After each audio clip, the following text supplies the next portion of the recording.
Kayo po ba mga bossing ko ay isa sa mga nagnanais na lumebel up ang swerte, lalo-lalo na sa mga panahon ngayon mga bossing. Kung kayo po ay marami mga pangarap sa buhay, ay mainam na subukan niyo po ito sa pamamagitan mga bossing ko ng asin. Ang asin mga bossing ko ay isa sa mga pinakamabisa na pantaboy ng mga kamalasan at pang-attract ng swerte. Ang asin mga bossing ko ay tutulungan po kayo nito na matupad kaagad ang mga pangarap. Ako po mga bossing ko, isa sa mga paborito ko ay ang asin. Marami na sa akin mga patotoo po ito mga bossing.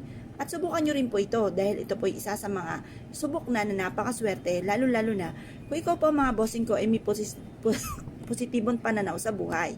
Kung minsan ay naiisip po ninyo, bakit ganon? Ang sipag-sipag ko naman pero parang lagi na lang minamalas. Tuturuan ko po kayo upang sa ganon, instead na kamalasan ay puro swerte ang darating sa buhay natin. Kailangan po mga bossing ko, magdagdag tayo sa buhay natin.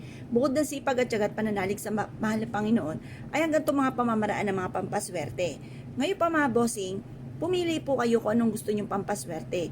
Yung ba tipong ikaw ay kinabahan at parang gusto mo itong gawin, parang ay teka muna, gusto ko itong gawin. Lumarga po kayo dahil maaaring dito kayo ay suswertihin. Pero kung parang walang dating sa inyo, ay teka, ayokong gawin to.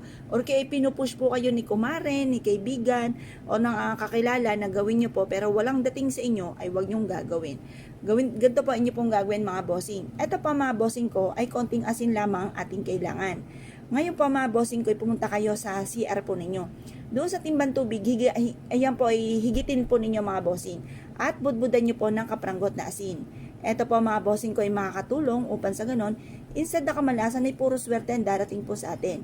Subok na po ito na napakaswerte, basta't ikaw ay may 100% na paniniwala sa mga gatong mga pamamaraan. Ngayon pa mga bossing, ganito lamang po inyo pong gagawin.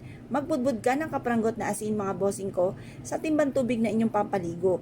At pagkatapos, mas mainam ito'y painitan nyo sa sinag ng araw para kung napakatagal ng mga pagsubok na yan, ay bumitiw na sa inyo po mga bossing. Ngayon pa mga bossing, habang ito kayo po'y naliligo, paulit-ulit kayo nagwi-wish na sa pamamagitan nito'y magtutuloy-tuloy ang pasok ng swerte at kailanman na hindi na kayo mamumblema sa pera. Basta positive ka lamang mga bossing at i-mindset nyo na simula na ito ng tagumpay po ninyo at yung mga paghihirap po ninyo ay may patutunguhan, makakamit nyo ang mga pangarap po ninyo. Ngayon pa mga bossing, kapag po kayo gumawa ng ganito, ay mas mainam na wag nyong ipagsasabi. Gawin nyo po ito sa loob ng 1 linggo ng paulit-ulit mga bossing ko. At ito po mga bossing ko ay makakatulong upang sa ganon, kung ano man po yung ninanais po ninyo, ay kaagad nyo po itong makamtan. Ngayon pa mga bossing, kapag po kayo gumawa ng ganito, wag nyo na po itong ipagsasabi dahil may kumukontra sa maaaring swerte na darating. Paano na lamang mga bossing ko kung meron kayong nakausap na hindi naniniwala dito, ay di na kontra na, nasayang na yung inyo pong effort mga bossing.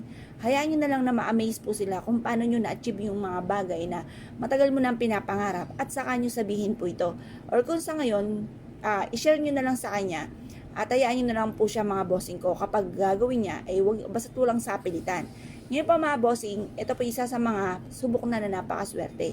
Kung gagawa po kayo ng ganito, ay subukan nyo na po ito.